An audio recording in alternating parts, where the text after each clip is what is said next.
Hello, my friends, and welcome back to the Organic Podcast. I'm your host, Reagan, and today's episode is going to be a little bit different. I thought it'd be really fun to do a get-to-know-me Q&A. It's actually my birth week as I record this, and my birthday is the day after I'm launching this podcast episode, so I wanted to do something a little fun, and I think it'd be really nice to just show a different side of me, answer some random ass questions I found on Google about like how to get to know someone better as if you're dating them, but I'm just gonna answer them as me. So without further ado, let's get into it. Welcome to the Organic Podcast. I'm your host, Reagan, mechanical engineer, lifelong athlete, and recovered overachiever, here to empower you to pursue your highest potential and live freely as your happiest, most organic self. Every week, we'll dive into topics ranging from personal growth, mindset hacks, psychology, and a blend of science and spirituality to give you all the tools you need to stop living on autopilot and start creating a life of freedom, meaning, and fulfillment as your most organic self. If you're ready to become the best version of yourself, then let's plant those seeds and grow.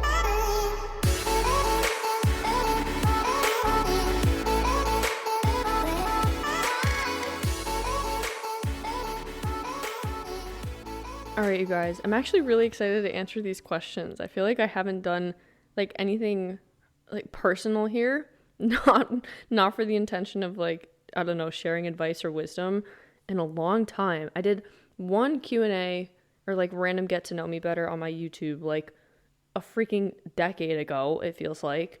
And now it just feels fitting for me to bring this to the podcast. So I'm giggling a little bit because I literally just looked up like questions to ask to get to know someone better.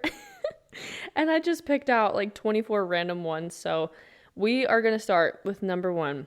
And let me preface too, I'm going to try to do this semi-rapid fire. So we'll see how it goes. Hopefully this isn't like a freaking 5-hour episode. But anyways, question number 1. What's your favorite way to spend a day off? There's not really anything that comes to mind in particular. Like, wow, I want to go to the beach. I really enjoy spending my time kind of just however I want to in the flow of how I'm feeling that day, as most of us do. What I do really enjoy is spending time outside. I love a good, nice, like semi-early morning with like a nice home-cooked breakfast, freaking avocado toast with some eggs and cheese. Like, I love a good slow morning. I love a good, like, 4-mile walk in nature anywhere, and I would love a good workout. Like those are some nice ways to spend a day off. Just like playing some sports, honestly, just having the freedom to like wake up whenever and just do whatever I want with the day. Like my favorite way to spend my day off is just whatever makes me feel the most free and like alive. Like the best way to spend my time. I don't really have anything that comes to mind besides that. So moving forward. Number 2, what kind of music are you into? I laugh at this because I swear to God, you guys, I know a lot of different kinds of music. Like my mom is so proud of the fact that I know so many different songs from listening to so many different kinds of radio, from so many different genres, from so many different eras when I was growing up. Like I'm not someone who's like, oh, I don't know that song. Oh, I've never heard that, to most things. Like I feel like I have a good grasp, especially on like 70s, 80s music, and a lot like my palette of music is very spread out. Like I know a lot of songs, but I laugh because if I'm being so dead ass with you, I said that really weird, dead ass with you. I listen to mostly country music and like Morgan Wallen, Hardy. That's about it. I've gotten into Ella Langley lately. She has such a good voice. I love listening to people who are truly, genuinely talented. Like Hardy, I love his music because he is such a talented songwriter. He has written so many bangers, bro. Absolute freaking bangers. Or just like classic pop country music that like you wouldn't even know were written by him because they're obviously sang by other people. But he is behind so much like quality music, not just the pop hits, but also his own songs. Like the lyrics in them are just like, oh my God, they're so good. Like some of his favorite songs, my favorite songs by him are like Screen.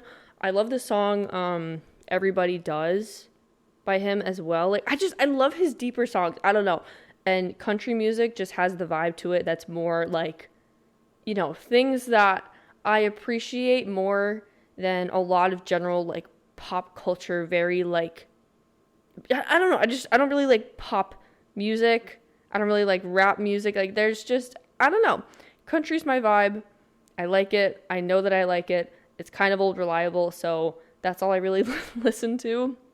And I just really don't have the wherewithal to like make a whole new playlist that has different music. But I also really love folk music. Like a good jig, a good old freaking jig. If you've ever watched the movie Tangled, and you know when they're all dancing, when she's like, you know, near the castle and her hair just got braided and she's doing the little dance around in the square with the townspeople and whatever, like that kind of music, absolute freaking bop, bro. That's a bop. That is an absolute bop. And maybe it's because I played saxophone. Like I've played in bands before, or I have played more like classical, like symphonic wind ensemble music, which honestly don't even freaking hate it. Because until you've played in a band and you have not found your, like you, if you have never found yourself playing in a band where you guys are blessed with like a band banger, you can't even speak. And you can call me a band kid all you want. Like I'm just going to say, you have no idea what you're missing out on. Number 3, what was the best vacation you ever took and why? I'm going to say, before I answer this question, that my parents growing up, like my dad heard from a lot of different people, from a lot of different jobs that he did, like completely unrelated, lots of different people, especially people semi-older in age. The only consistent advice he ever heard was travel while you're young, travel while you're young, travel while you're young, like nonstop. And he like has drilled this into my head and the heads of like my siblings as well, because we actually did do exactly that. Like we traveled as a family quite frequently when we were younger, even trips that weren't necessarily like ones that we would expect to be able to take, but like we made it work. Like my parents, I give major credit to them, because we're not people who come from like, you know, billions and billions of dollars. Like we're by no means someone who's like super wealthy at all. Like we are very blessed still, and my parents have worked extremely hard for that. But nonetheless, we have gotten to go to Hawaii as a family before, and that trip, specifically going to Hawaii and seeing like Maui and the Big Island, oh my god, I literally wrote my college essay. Sounds so cheesy or privileged, I don't really care. I wrote my college essay about a time on the Big Island when we were driving back from wherever we were that day. It was nighttime. We were right between like the two major peaks on the island, like the two major mountains. I want to say Mauna Kea, Mauna Loa, I'm pretty sure. And this sky in Hawaii, as you might expect, there's very little light pollution because, believe it or not, I'm not sure if you guys know this, but you're in the middle of the fucking ocean. So there's not really cities around you to, you know, cause all the light pollution, make it so you can't see any of the stars.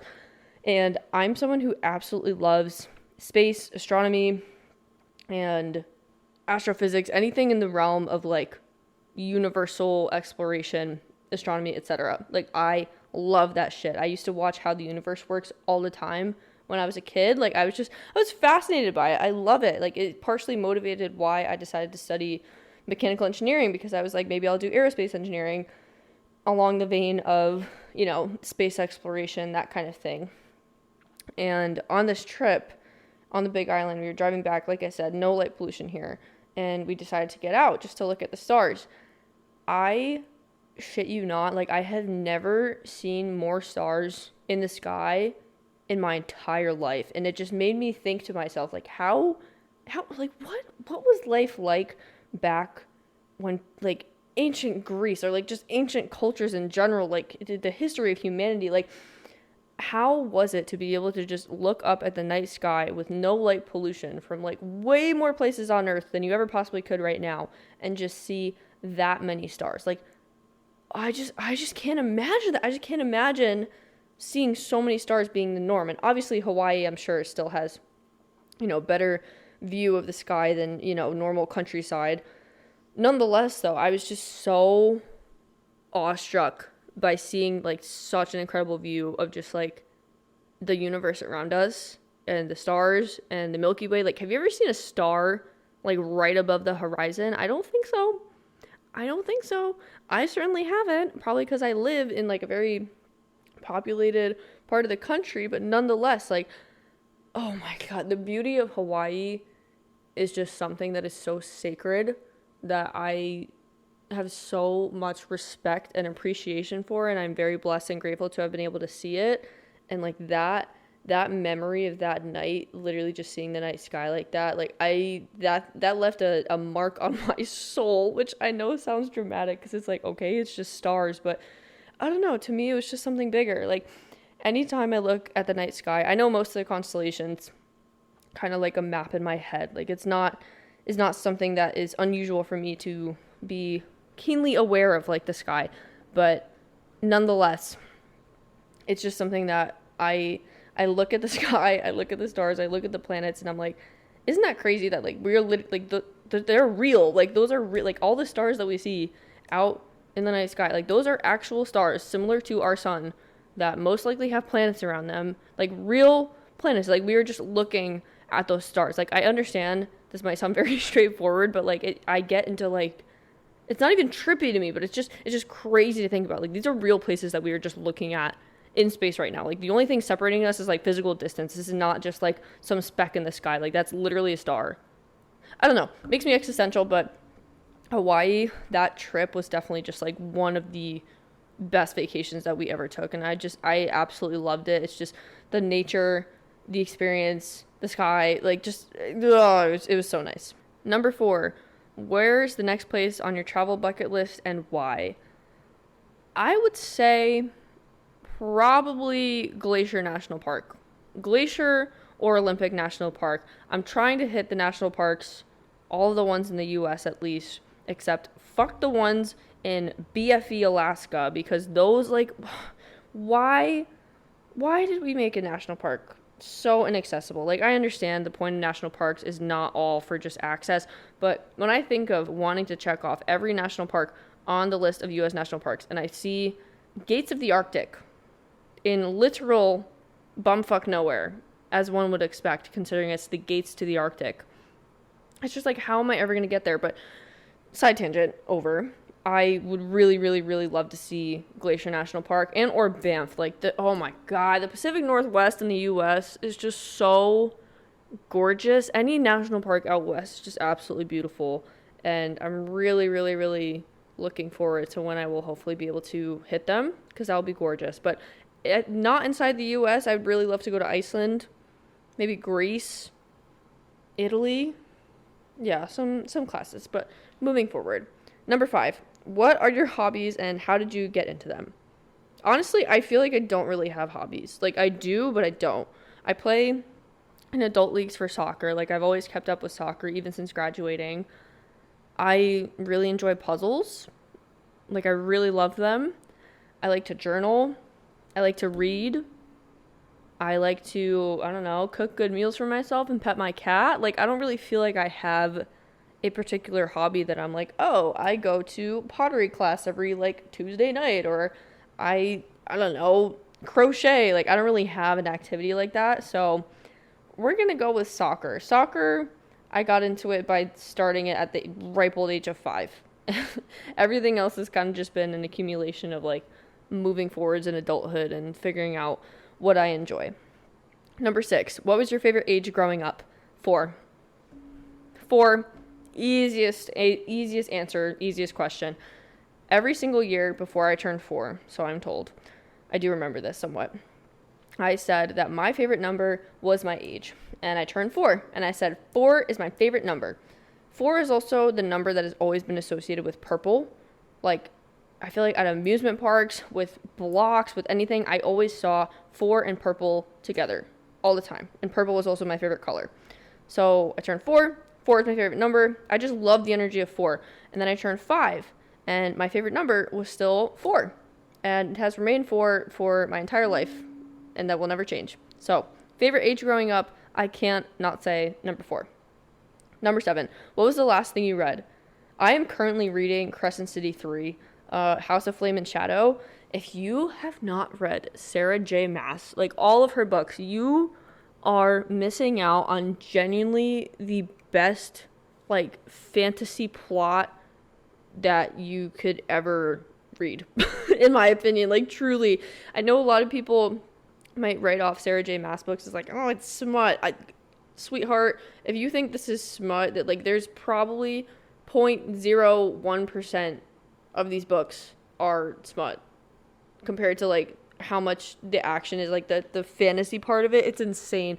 Throne of Glass especially was like, oh my god, the way these books, just thinking about them can just give me chills or make me cry. Like, oh my god, Sarah J. Maas is so good. But currently reading Crescent City.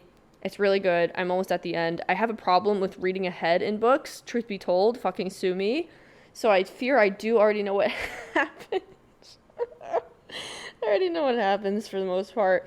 Nonetheless, absolutely incredible books, and I could not recommend Sarah J. Maas more. Like, literally could not recommend her enough. Number 8. Would you say you're more of an introvert or an extrovert? I'm going to go with extrovert. When I'm around people, I'm not one to be like, super shy, like not want to talk.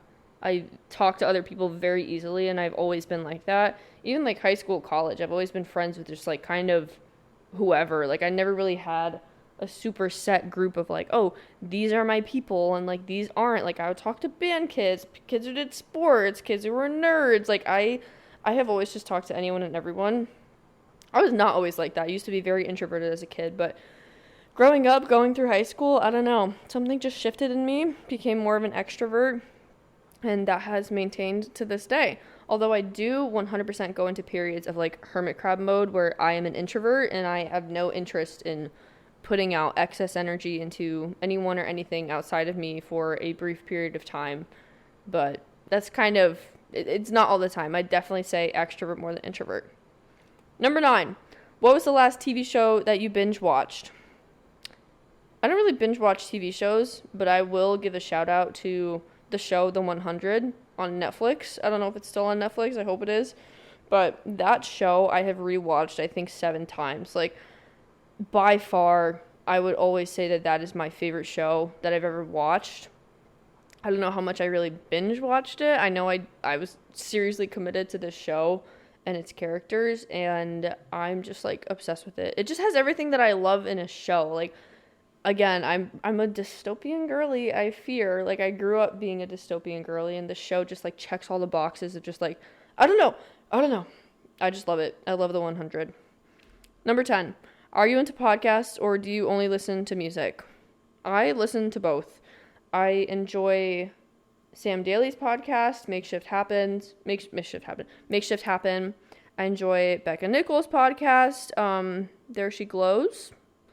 I like Monica Yates. I haven't listened to her nearly as much as I used to, but Monica is one of the first people to really get me into like a space of awareness around a lot of personal development, like mindset, kind of understanding your brain when I was starting out, kind of getting into this level of understanding and awareness of the control you have over your life and mindset, and especially things about like masculine, feminine dynamics, things that I saw and heard her talking about at first, and I was like, she's a dumb fucking bitch and I hate her. And then I actually listened to more of her podcasts, and I was like, oh shit, she has a fucking point. Like, I can't even dispute the shit that she's saying. Not for everything, of course, but for the main gist of her message. And I was like, well, shit. So her podcast is feminine as fuck. That's her show. And I also, depending on the episode, I also like Higher Up Wellness podcasts, and then other miscellaneous kind of stuff all in that same vein. I love Camp Counselors podcast. I'll get to that later, but I love Camp Counselors podcast. They are so fucking funny. Zachariah and Jonathan, you fucking slay. I love them. Oh my god, I love them so much.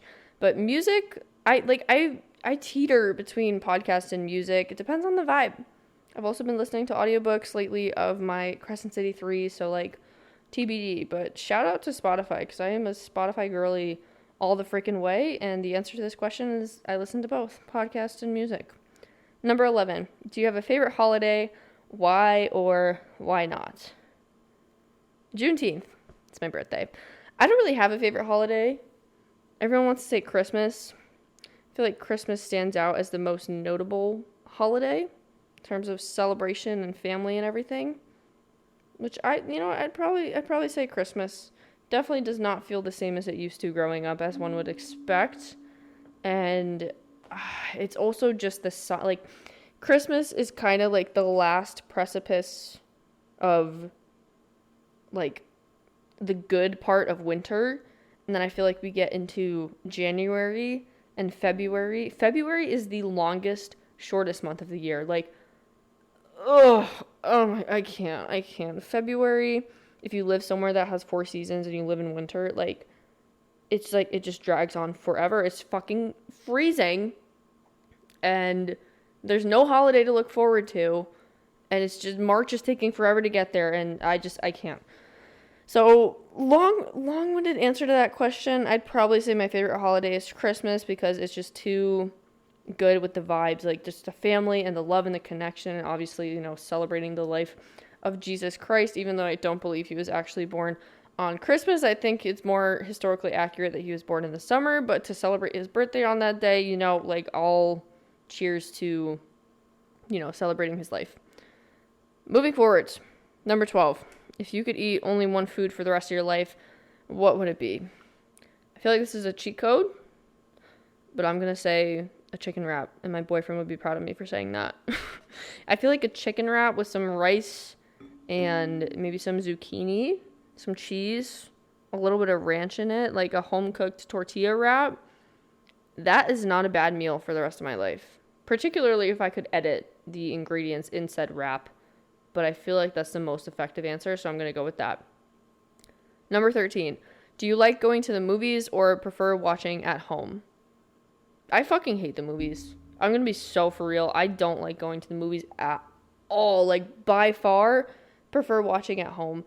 Because I don't even really like getting super immersed into movies in general. And since I have been of the age and ability to walk, my mom has called me Miss Motion because I just don't sit still. Even now, I know it's the same case now. Like, I don't really like posting up anywhere for too long and just like sinking my my attention into a movie too much, because I don't like feeling so immersed, and I'm very sensitive. So if I sit and I watch like a movie that even has some like tension, or it's a thriller, or like anything in that realm, it affects my energy for like the rest of the day.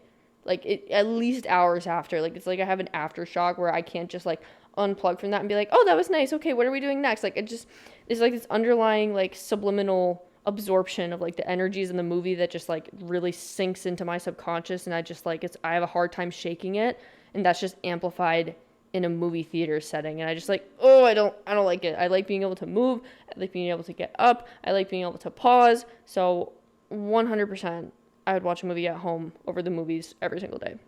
Okay, number 14. Do you prefer cats or dogs? Cats. Like, by a literal landslide the size of a tsunami. Like, cats 100%. Dogs, love them. They're great. I don't dislike dogs. I love playing with them. I love their joy. I can feed off their energy. I will pet any dog. I will give a dog any love any day. But when it comes to owning a pet and being like a parent to a pet, or having a pet be a part of your family, I will choose a cat every single day for the rest of my existence, like beyond my human life. Like, I will choose a cat forever. Like, they are just such superior animals. They're like independent, but they're not, and they love you, and you take care of them, and you feed them and nourish them, but they're just like pre-coded with the ability to know where to use the bathroom, and they're cuddly, but you have to like kind of earn their cuddles. They don't just give it to anyone. And I know not all dogs do that, but like, they're just, I grew up with cats. I love them so much. Like, I just freaking love cats. So 100% cats. Ew. Why did I put this one? Okay, number 15. How old were you when you had your first celeb crush, and who was it? This actually isn't that ew. As I mentioned before, I was a bit of a dystopian girly, so I did in fact read The Hunger Games, and if you know where this is going, depending on what team you were a part of, you might know what I'm about to say. But I will say, I distinctly have the memory of watching Catching Fire in the movie theaters with my mom. Ironic, because I just said I hate movie theaters, but I was watching the release of Catching Fire in the movies with my mom. And I distinctly remember hearing Peeta's voice for the first time when he comes onto screen and being like, ah, like, oh my God, Peeta. Like, I PETA. The answer is PETA from the Hunger Games. My first ever celeb crush. I had an iPod Touch back in the day, blue, in case you were wondering. And I think I literally made like PETA from the Hunger Games like my lock screen at one point. Like I wasn't super obsessed, like I wasn't like weirdly crazily obsessed, but he was definitely my first celeb crush. So shout out. I forget what his name is. Josh something. I'm gonna look it up. Josh Hutcherson. That's correct. Shout out. Shout out King. Okay. My boyfriend, don't listen to this. Moving on. Number 16. What's one thing that can instantly make your day better? Probably seeing my boyfriend and or Marcus the Worm memes and or a very, very, very specific niche meme of a raccoon where it says, not feeling fly like a G6. This meme, this raccoon meme, has pulled me out of depths of despair so far beyond what I thought was even possible for me to be able to come back to any kind of state of equilibrium in such a short period of time than just seeing a singular meme of a fucking, like a raccoon meme that literally just says, not feeling fly like a G6. It's pulled me out of hell, honestly. So that can instantaneously make my day better. Number 17. Do you have any pet peeves? I do. I cannot stand, I cannot fucking stand when people have no spatial awareness. If you do not have spatial awareness, particularly in social settings, in public, you are, respectfully, my public enemy number one. If I'm trying to get past you, and you see me, and you do not, and you are standing in the most obvious in the way spot, and you have plenty of room to move, and you just don't move, public enemy number one. Pet peeve indeed. I really just don't like a complete lack of awareness of how you're impacting other people in public and normal common manners. This applies on the road too. Driving. Oh my god. If people are just clueless, brainless. If you're trying to someone's walking on the sidewalk. Let me paint a picture for you.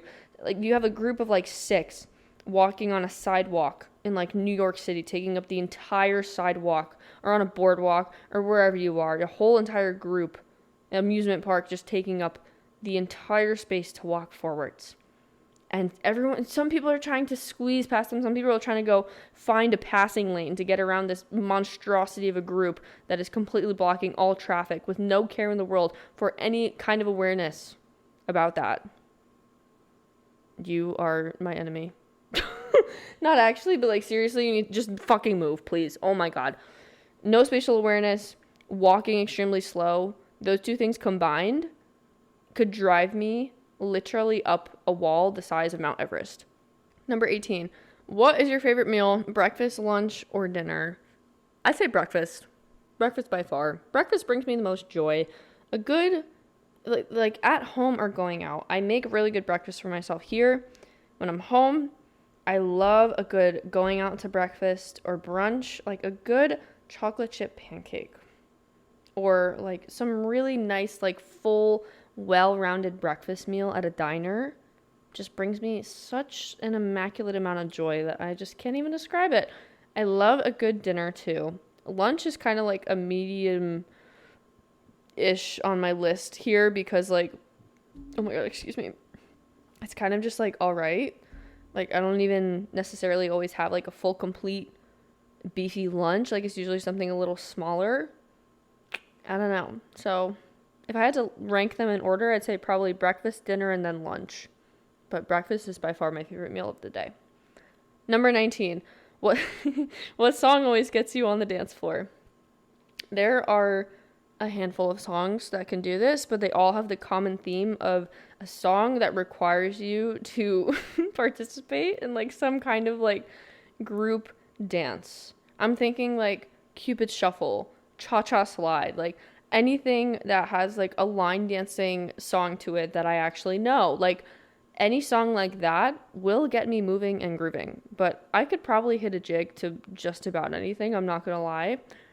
And yeah, I don't know. I really do enjoy dancing. Yukon has Huskython, where every hour on the hour at this 18-hour dance marathon, there would be what we call the morale dance, and there would be a whole morale team. These people who learn this whole dance routine. It's like 10 minutes long, and they do it to all these different little snippets of songs. They learn this whole routine, and on the day of Huskython, like every hour on the hour, they do this routine, and everyone watches the morale team to like learn what the dance is, and then everyone kind of gets it down by the end of the day.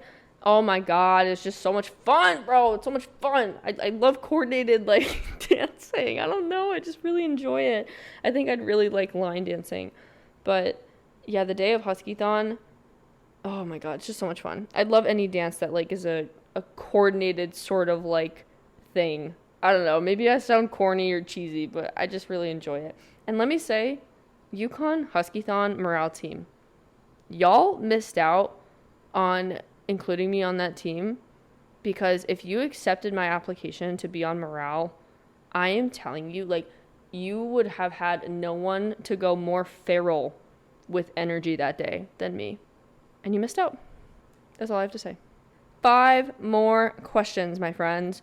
Number 20. What activity instantly calms you? 100% taking a walk outside without my phone. Or just being outside in general and just looking around, listening to the birds, breathing in the fresh air, sitting next to a tree.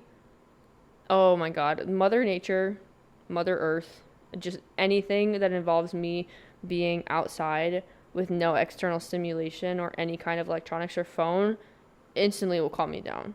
Similar to journaling too. I feel like if you haven't journaled before, I recommend you try it, because I don't journal super often, but when I do, it's almost like always just you start journaling and then it's like I don't even have to think about what I'm writing. My subconscious kind of just purges out what I need to get out on paper, and that usually calms me down like a decent bit. I don't know. Always makes me feel better.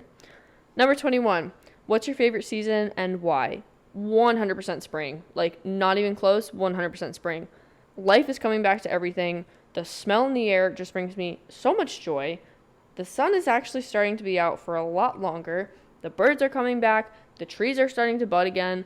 Like, life just feels so good. And it's also the proper start to the year for me. Like, sorry, but January being in the absolute dead of winter does not feel like a proper fresh start to like, oh, new year. Like, I don't know.